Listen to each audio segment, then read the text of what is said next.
Hello friends, welcome to success Netra. और अगर हम बात करते हैं आज की वीडियो की, तो आज हम बात करने हैं वाले हैं ईरान और इजराइल के रिलेशंस के बारे में। और इस वीडियो के अंदर में हम जो कवर करेंगे वो ईरान और इजराइल के रिलेशंस है, उनकी हिस्ट्री क्या है, उनके बीच में टेंशंस क्या है और उसका जियो पॉलिटिकल इम्पैक्ट क्या आज के समय पूरे के पूरे वर्ल्ड पर पड़ रहा है। इसी के साथ साथ में हम जिस देखेंगे कि जो इंडिया और इजराइल के जो रिलेशंस हैं जो खराब हो रहे हैं, उसका इंडिया पर किस प्रकार से नेगेटिवली इम्पैक्ट पड़ रहा है। तो आज की वीडियो के अंदर में ये सब चीज़ें हम कवर करने वाले हैं। इस वीडियो के लिए मैं आपको बता दूं कि इस वीडियो के अंदर में जो भी आपके डेटा लिया गया है वो वेरियस वेबसाइट, न्यूज़पेपर और मैगजीन से लिया गया है। तो हो सकता है कि जो डाटा है वो गवर्नमेंट रिकॉर्ड से डिफरेंट हो या वो कहीं पे मैच ना करे। तो उस केसेज में आप हमारी जो मेल आईडी है successnetra@gmail.com, इस पर आप हमें मेल कर दीजिएगा। तो हम कोशिश करेंगे कि उस डाटा को हम जहाँ तक है सुधार उसमें कर लें। तो चलिए देरी न करते हुए शुरू करते हैं हमारा आज का वीडियो लेक्चर। अगर हम बात करते हैं जो ईरान और इसराइल के रिलेशंस हैं, वो उसका हिस्ट्री क्या है और वो जो है वो मैटर क्यों करते हैं आज के समय में। अगर हम बात करें मिडल ईस्ट कंट्रीज की, तो मिडल ईस्ट कंट्रीज के अंदर में जो ईरान और इसराइल है वो बहुत ही इन्फ्लुएंशियल कंट्रीज हैं, जिनका जिनके जो रिश्ते हैं बहुत ही ज़्यादा कॉम्प्लेक्स हैं और वोलेटाइल्स हैं। और इसी वजह से इनके जो वोलेटाइल रिलेशंस हैं ये न सिर्फ मिडल ईस्ट बल्कि आपके जो पूरे वर्ल्ड है उसको इम्पैक्ट करते हैं अगर इनके रिलेशंस खराब होते हैं या कुछ भी उसमें होता है। तो ये आपके पूरे वर्ल्ड को एक तरह से नेगेटिवली इम्पैक्ट ये आपकी करने वाले हैं। अगर हम बात करते हैं 1979 से पहले, यानी कि अगर हम इस्लामिक रिवॉल्यूशन से पहले की बात करते हैं, जो आपका जब ईरान के अंदर में जो पहलवी है उसका शासन था, तो उसके अंदर में जो आपका इसराइल और जो आपके ईरान है इनके रिलेशंस काफ़ी अच्छे थे। लेकिन जैसे ही 1979 में इस्लामिक रिवॉल्यूशंस आते हैं तो इनके जो रिश्ते हैं, जो इनके रिलेशंस हैं वो ड्रामेटिकली एकदम से चेंज हो गए। जहाँ पे ये आपके स्ट्रेटेजिक एलाइज थे वहाँ से ये आपके एक तरह से एनिमी के रूप में एक दूसरे को देने लगे। और अगर हम बात करें इनके जो रिलेशंस हैं वो किस तरह से इम्पैक्ट करते हैं, आपकी जो इम्पैक्ट करते हैं वो जो मिडल ईस्ट कंट्रीज हैं उनकी सिक्योरिटी को इम्पैक्ट करते हैं। वहाँ पे डेली मतलब आपका वार लाइक सिचुएशंस बनी रहती हैं। आपका जो ईरान है वो आपका जो न्यूक्लियर है उसका प्रोलिफिकेशन करना चाह रहा है। तो आपकी जो न्यूक्लियर सिक्योरिटी है उसको ही ये कंसर्न है वर्ल्ड के लिए। आपका जो इनके बॉर्डर कंट्रीज है ईरान के और इसराइल के, ये आपके ईरान और इसराइल इसराइल क्या करते हैं, काफी बार डायरेक्टली आपके वॉर के अंदर में इन्वॉल्व ना होके आपके जो बॉर्डर कंट्रीज हैं जैसे सीरिया हो गया, लेबनान हो गया, गाजा हो गया, इनके अंदर में प्रोक्सी वॉर के रूप में एक दूसरे को शिकस्त देने की कोशिश करते हैं। तो प्रोक्सी वॉर्स आपके मिडल ईस्ट कंट्री के अंदर में चलते रहते हैं। और आपकी जो यूएस फॉरेन पॉलिसी है, क्योंकि जो यूएस है वो सपोर्ट करता है आपका कहीं ना कहीं आपका इसराइल को, और आपका जो ईरान को सपोर्ट करते हैं वो आपको चाइना एंड जो रशिया है, ये आपकी जो ये है आपको यूएस को काउंटर करने के लिए ये आपका ईरान को सपोर्ट करती है। तो जो यूएस की फॉरेन पॉलिसी है, उसकी जो ग्लोबल डिप्लोमेसी है वो इन दोनों कंट्रीज की वजह से थोड़ा सा संकट में आ जाती है। तो अ, अगर हम इनकी बात करते हैं ईरान और इसराइल के 1979 से पहले के रिश्ते की, इनका जो कॉपरेशन है उसके बात की, जब 1979 में जो इस्लामिक रिवॉल्यूशन हुआ उससे पहले ईरान के अंदर में शाह मोहम्मद रजा पहलवी इसका शासन था। तो इसके अंदर में इसराइल और ईरान के क्लोज और सिक्रेटिव टाइज थे। और ईरान उन कुछ मुस्लिम मेजोरिटी कंट्री देशों में से था जिन्होंने इसराइल को डी फैक्टो रिकॉग्नाइज किया था as a country. De facto मतलब डायरेक्टली आपको ऑन पेपर डिप्लोमेटिकली रिकॉग्नाइज नहीं किया था, लेकिन अगर हम बात करते हैं पर्दे के पीछे की, तो वो एज ए कंट्री की तरह इसराइल को ट्रीट करता था, ईरान इसराइल को। वो इनके जो म्यूचुअल इंटरेस्ट थे वो आपका जहाँ पे जिस वजह से ये दोनों कंट्री के जो टाइज थे वो अच्छे थे, इनके यहाँ पे जो म्यूचुअल इंटरेस्ट वहाँ पे सामने निकल के आते थे। आपके जो अरब नेशनल जो है उसको काउंटर करना, जो सोवियत यूनियन है उसके इन्फ्लुएंस को काउंटर करना, आपका जो ऑयल ट्रेड है वो ईरान जो है इसराइल को ऑयल सप्लाई करता था। एंड जो आपका जो इंटेलिजेंस कॉपरेशन है, यानी कि जो इसराइल की आपकी इंटेलिजेंस एजेंसी है मोसाद, और जो आपकी ईरान की इंटेलिजेंस एजेंसी है सवैक, ये दोनों एक तरह से इंटेलिजेंस शेयरिंग के साथ में एक साथ ये आपका कोपरेंस के साथ में कोलेबरेट करते थे और काम करते थे। इसराइल ने ईरान की इनके मिलिट्री और इनका जो इंफ्रास्ट्रक्चर है उसकी कैपेबिलिटी को बूस्ट करने और डेवलप करने में इसकी हेल्प की। और जैसे कि मैंने आपको बताया कि जो आपका ईरान है इसराइल को डी फैक्टो यानी कि पर्दे के पीछे से एज ए कंट्री रिकॉग्नाइज करता था, क्योंकि इनके जो रिलेशंस थे वो पब्लिक भले ही ना हो, लेकिन इनके जो म्यूचुअल बेनिफिट थे उसके कारण थे, बिहाइंड द सीन इनके जो रिलेशंस थे वो बहुत ज़्यादा आपके अच्छे थे। ये थी आपकी 1979 से पहले की बात। अगर हम बात करते हैं पोस्ट 1979, यानी कि जो आपका इस्लामिक रिवॉल्यूशन आया, उसके अंदर में इन जो कंट्री के रिलेशंस थे उसके अंदर में एक मेजर शिफ्ट आया। इस्लामिक रिवॉल्यूशन ने क्या किया कि जो ईरान था उसने उसको एक जो इस्लामिक रिपब्लिक है उसके अंदर में ट्रांसफॉर्म कर दिया। और इस समय जो रूल किया वो था इसका अयतुल्ला खोमेनी। हो सकता है कि मेरी प्रोनाउंसिएशन हो थोड़ी सी गलत हो, तो देन प्लीज थोड़ा कोऑपरेट कीजिएगा। और ईरान ने क्या किया, जैसे ही आपका जो इस्लामिक रिपब्लिक के रूप में ये आपका सामने आया, तो इसने आपकी एंटी इजराइल और जो एंटी वेस्ट आइडियोलॉजी थी उसको एडॉप्ट कर लिया। और इन्होंने जो इजराइल है उसकी ब्रांडिंग ब्रांडिंग की एज ए जूइस्ट रिजीम के बारे में, कि एक जो है ये आपका एक जूइस्ट कंट्री है उसके बारे में उसके रूप में इसकी एक ब्रांडिंग करनी शुरू कर दी, और ये एक एंटी इजराइल और एंटी वेस्ट आइडियोलॉजी को इन्होंने अपना लिया। और ईरान ने क्या किया कि अपने जिसने भी इसके टाइज थे इसराइल के साथ में, ये सब कट कर दिए। और जो एंटी इजराइल मिलिटेंट ग्रुप्स थे, लाइक आपका हिजबुल्ला हो गया, आपका हमास हो गया जैसे गाजा के अंदर में, तो आपका जो हिजबुल्ला था वो लेबनान के अंदर में था, और जो आपका हमास था वो गाजा के अंदर में था। इन दोनों को इसने सपोर्ट करना स्टार्ट कर दिया। और जो ईरान की जो पॉलिसी थी वो आपका आइडियोलॉजिकल बन गई, और इसने जो फलस्तीन इश्यू है उसकी कैंपेनिंग करनी स्टार्ट कर दी। और इसने कहा कि जो इजराइल स्टेट है उसको एक तरह से खत्म किया जाना चाहिए, और आपका जो फलस्तीन है उसको इसने इजराइल और जो आपकी फलस्तीन की कंफ्लिक्ट थी उसके अंदर में फलस्तीन को सपोर्ट करना शुरू किया, क्योंकि एक आइडियोलॉजिकल वारफेयर के रूप में अभी जो ईरान है वो सामने आ चुका था। और जो इजराइल ने जो ईरान की ट्रांसफॉर्मेशन थी, अब इसको एक जो रीजन था वो मिडल ईस्ट उसके अंदर में एक आपका थ्रेट के रूप में इसराइल ने इसको देखना शुरू कर दिया। तो यहाँ से इनके जो रिलेशंस थे जो आपके एक तरह से कोऑपरेटिव थे वो आपके होस्टाइल होने यहाँ पे शुरू हो गए थे। अब हम बात करते हैं जो ईरान और इसराइल के होस्टाइल रिलेशंस हुए उससे जो रीजन है वहाँ पे क्या आपका इम्पैक्ट हो रहा। ईरान और इसराइल के अंदर में पहले क्या था कि ये कभी भी एक डायरेक्ट वार के अंदर में इन्वॉल्व नहीं हुए, लेकिन उन्होंने क्या किया जो आपके प्रोक्सी वार्स है मिडल ईस्ट के अंदर में उसके अंदर में ये इनडायरेक्टली इन्वॉल्व हो गए। ईरान ने क्या किया, ईरान ने आपको जो फंड किए पैसा दिया और आर्म दिए, जो आर्म है जो एमुनिशन चाहिए थी वो प्रोवाइड किया। लेबनान के अंदर में हिजबुल्ला था उसको और जो मतलब 2006 में इसराइल के साथ में इसकी वार हुई थी उसके अंदर में इन्होंने लेबनान के अंदर में हिजबुल्ला को सपोर्ट किया। और आपका जो गाजा को लेकर कंफ्लिक्ट था उसके अंदर में आपका जो इस्लामिक जिहाद और हमास को सपोर्ट किया ईरान ने। और इसका जो सीरिया और इराक के बाद जब हम बात करते हैं तो जो सिया मिलिटेंट थे उन्होंने इसको सपोर्ट किया। इसराइल ने इसके रेस्पॉन्ड में जो ईरान कर रहा था, जो सीरिया के अंदर में जो ईरान की पोजीशंस थी उनको एयर स्ट्राइक करना स्टार्ट कर दिया। और इस एम के साथ में उन्होंने ये किया कि जो हिजबुल्ला को जो ईरान वेपन ट्रांसफर कर रहा है वो आपका रुक जाएगा। 2023 के अंदर में जो गाजा के अंदर में कन्फ्लिक्ट हुई उसके अंदर में भी क्या था कि इसराइल ने ईरान को एक्यूज किया कि जो आपका इसके पीछे ईरान का कहीं ना कहीं हाथ है। और इसी के साथ में क्या हुआ कि जो ये आपका रीजन है इसके अंदर में आपका एक कोल्ड वॉर लाइक सिचुएशन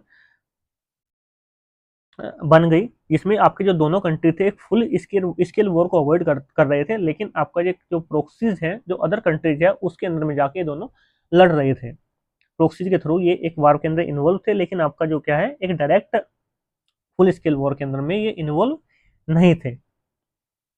अब हम बात करते हैं न्यूक्लियर क्वेश्चन की। जो आपका जो ईरान है, ईरान और इसराइल के बीच में जो मेन कन्फ्लिक्ट का रीजन है वो है आपका ईरान का न्यूक्लियर प्लान। जो इसराइल की सबसे बड़ी कंसर्न है वो है कि आपका जो ईरान का जो न्यूक्लियर प्रोग्राम है, हालांकि ईरान बोलता है कि ये इसको अपनी पीसफुल एनर्जी नीड के लिए डेवलप कर रहा है, लेकिन जो इसराइल है और बहुत सारे वेस्टर्न कंट्रीज है वो सोचते हैं कि ये आपकी जो इसराइल की वेपन्स जो आपके न्यूक्लियर आपके बॉम्ब्स हैं जो न्यूक्लियर वेपन्स है उनकी जो इनकी एम्बिशंस हैं उनको पूरा करने के लिए जो आपका जो न्यूक्लियर है वो प्रोग्राम अपना आगे बढ़ा रहा है। इसराइल ने 2015 के अंदर में जो joint comprehensive plan of action हुआ था जो ईरान न्यूक्लियर डील हुई थी उसको भी इसने स्ट्रांगली आपका अपोज किया, लेकिन 2018 के अंदर में क्या हुआ कि जो ट्रम्प की सरकार आई यूएस के अंदर में, उसने आपको जो ईरान न्यूक्लियर डील थे उसको आपको बाहर निकाल लिया, यानी कि जो joint comprehensive plan of action है उससे आपको बाहर निकाल लिया। इसी के साथ साथ में इसराइल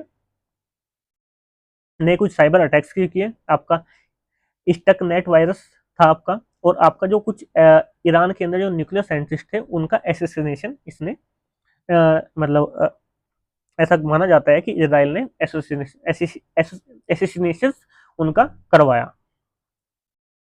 तो इसके पीछे मेन रीजन क्या है कि इसराइल मानता है कि अगर एक ईरान है एक न्यूक्लियर आर्म कंट्री बन गया तो ये इसराइल के लिए एक थ्रेट के रूप में सामने निकल के आएगा। तो सबसे बड़ी जो कंसर्न है वो है इसराइल की एक न्यूक्लियर क्वेश्चन। अब हम बात करते हैं डिप्लोमेटिक एक्शन एंड जो नॉर्मलाइज ट्रेंड्स। जो आपकी जो इसराइल की वो है इसराइल की जो स्ट्रेटजी है वो है कि आपको जो ईरान है इसको आपको आइसोलेट कर दिया जाए, और ईरान को आइसोलेट करने के लिए आपको जो इजराइल है आपके जो अदर मुस्लिम कंट्रीज है उनके साथ में अपने जो टाइज है उनको एक्सपेंड कर रहा है। जैसे आपका अब्राहम अकॉर्ड 2020 के अंदर में हुआ, जिसमें आपके जो इसराइल के रिलेशन है यूएई के साथ में, बहरीन के साथ में, मोरक्को के साथ में, सूडान के साथ में, इनके जो इसराइल के रिलेशन है वो आपके नॉर्मलाइज होने की तरफ बढ़ गए। और आपका जो गाजा वार के बाद में जो आपके सऊदी अरब और इसराइल के जो रिलेशंस थे वे थोड़े से कॉम्प्लिकेटेड हो गए थे, लेकिन उनको भी डिस्कशन के थ्रू में नॉर्मलाइज कर लिया गया है।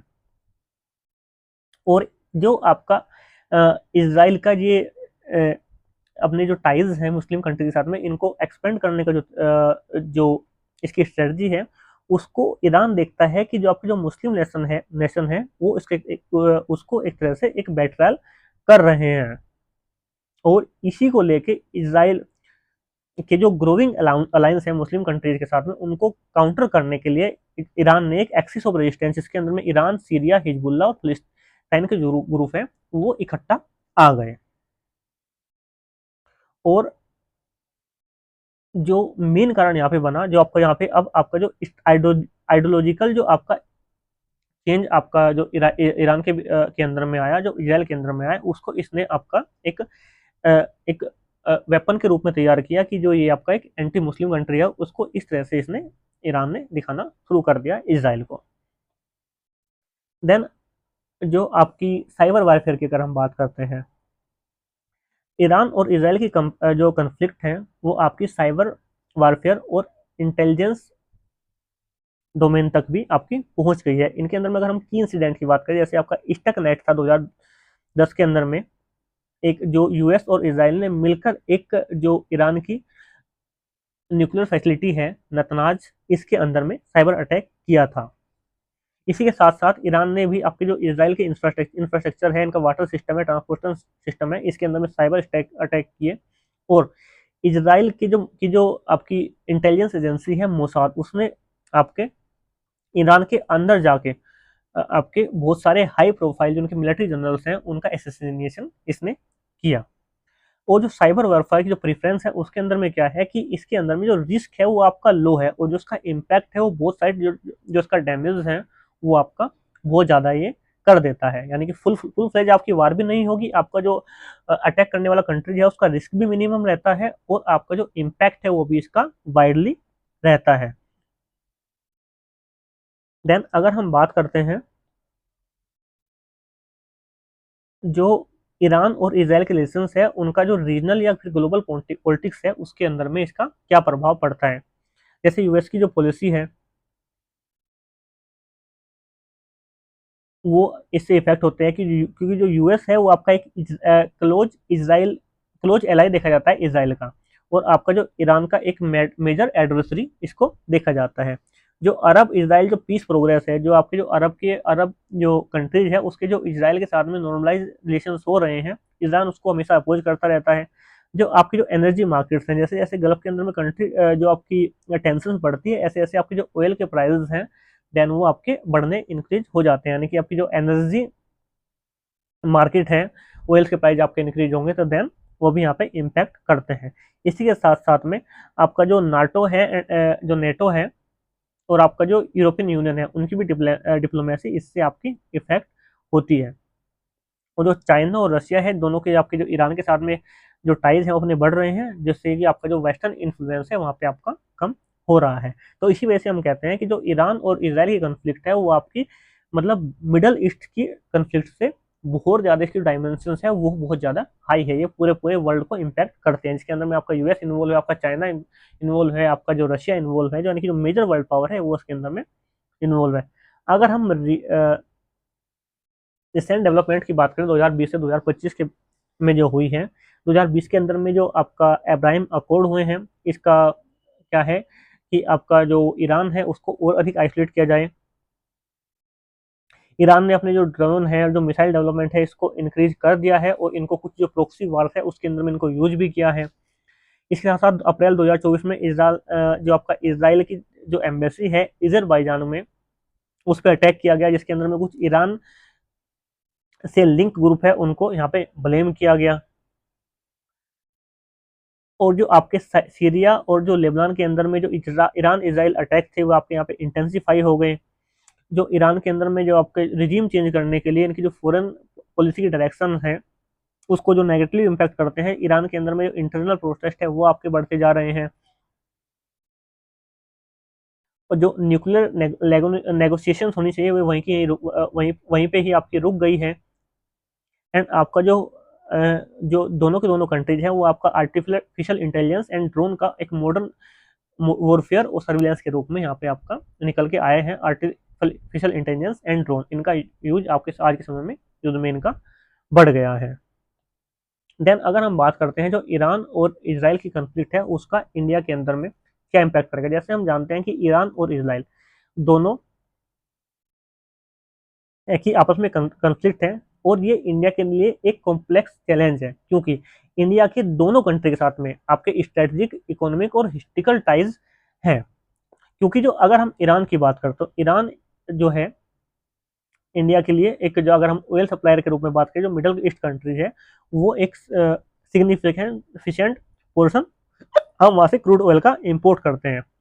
हालांकि ईरान से हमने जो डायरेक्ट इंपोर्ट है वो अपने जो बंद कर दिए हैं यूएस के सैंक्शन के कारण, लेकिन फिर भी जो आपकी एनर्जी नीड है उसके अंदर में जो ईरान है एक की प्लेयर वहाँ पे निकल के आता है। इसी वजह से जो ईरान और इसराइल की जो आपकी रिलेशंस है इनके अंदर जो स्टेबिलिटी है अगर वो इफेक्ट होती है तो देन ये इंडिया की जो एनर्जी नीड है, जो ग्लोबल ऑयल प्राइस है वो बढ़ते हैं, जिससे जो आपका इंडिया का जो इम्पोर्ट बिल है वो बढ़ जाएगा और इंडिया की जो इकोनॉमी है उस पर ये नेगेटिवली इम्पैक्ट करेगा। अगर हम जियो पोलिटिकल स्टैंड पॉइंट से बात करें तो इंडिया के जो आपके इसराइल के साथ में डिफेंस और टेक्नोलॉजी को लेकर भी आपके स्ट्रॉन्ग टाइज हैं। इसके अंदर में आपका इंटेलिजेंस शेयरिंग आपका आ जाता है, मिसाइल डिफेंस सिस्टम आपका आ जाता है, काउंटर टेररिज्म ऑपरेशन आ जाता है। और इसी साथ में अगर हम इंडिया की बात करते हैं ईरान के साथ में, इनके साथ में हमारे हिस्टोरिकल और इकोनॉमिक की टाइज है, क्योंकि हम ईरान के थ्रू में चाहते हैं आपका जो सेंट्रल एशिया और सेंट्रल एशिया के थ्रू को कनेक्ट करना अफगानिस्तान के थ्रू आपका चाबार पोर्ट के जरिए। जो आपका जो चाइना बैक आपका पाकिस्तान का गवादर पोर्ट है उसको काउंटर करने के लिए ये आपकी स्ट्रेटजी है, तो वो भी आपकी नेगेटिवली यहाँ से इम्पैक्ट होती है। और इसी के साथ साथ में इंडिया के बहुत सारे लोग, एक बहुत लार्ज इंडियन डायस्पोरा है जो गल्फ रीजन के अंदर में काम करता है, और जैसे ही कोई भी वॉर लाइक सिचुएशन यहाँ पे आती है तो जो आपका गल्फ कंट्रीज के अंदर यूएई हो गया, कतर हो गया, सऊदी अरेबिया हो गया, वहाँ पे आपकी जो इंडियन वर्कर्स हैं उनकी जो आपकी लाइफ है वो इन डेंजर होती है। तो यहाँ पे आपका इंडिया के अंदर में ह्यूमैनिटेरियन और आपका जो इकोनॉमिक क्राइसिस है वो आने की संभावना बढ़ जाती है। आपकी जो कम्युनल टेंशन है वो कंट्री के अंदर में बढ़ती है। सिया और सुन्नी जो कम्युनिटीज हैं इंडिया के अंदर में वो आपका रिएक्ट करते हैं, जो हमारे जो वेस्ट मतलब जो इंडिया की जो आपके इंटरनल एक तरह से टेंशन भी बढ़ जाती हैं शिया और सुन्नी वाली जो चीज़ें हैं उनको लेकर। और इंडिया की जो फॉरेन पॉलिसी है उसका एम क्या है कि जो दोनों कंट्रीज है उनके साथ में एक स्ट्रेटेजिक और डिप्लोमेटिक टाइज बना के रखे जाए,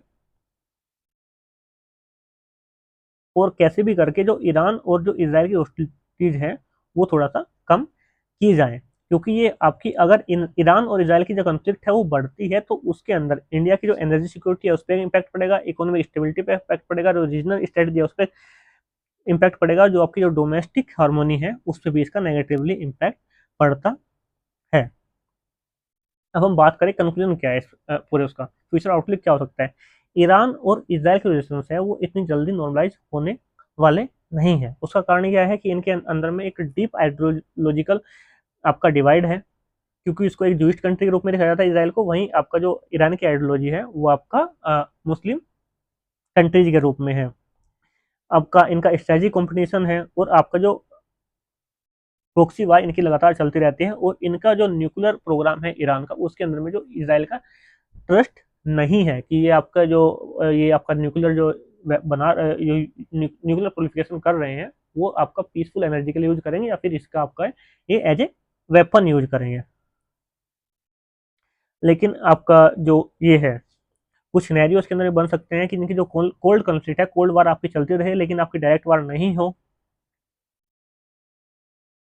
फुल स्केल वार भी इनकी हो सकती है, या फिर इनके अंदर में अगर ईरान के अंदर में कोई आपकी रिजीम चेंज हो जाती है तो अगर आइडियोलॉजिकल इनके अंदर में डिफरेंस आता है तो इनके जो डिप्लोमेटिक रिलेशंस है वो आपके अच्छे भी हो जाते हैं। तो देन आज के लिए इतना ही, मिलते हैं नेक्स्ट वीडियो में बहुत जल्द। And if you like the video then keep supporting, और अगर आपको इस वीडियो की पीडीएफ चाहिए तो आपको आपका डिस्क्रिप्शन के अंदर में मिल जाएगी।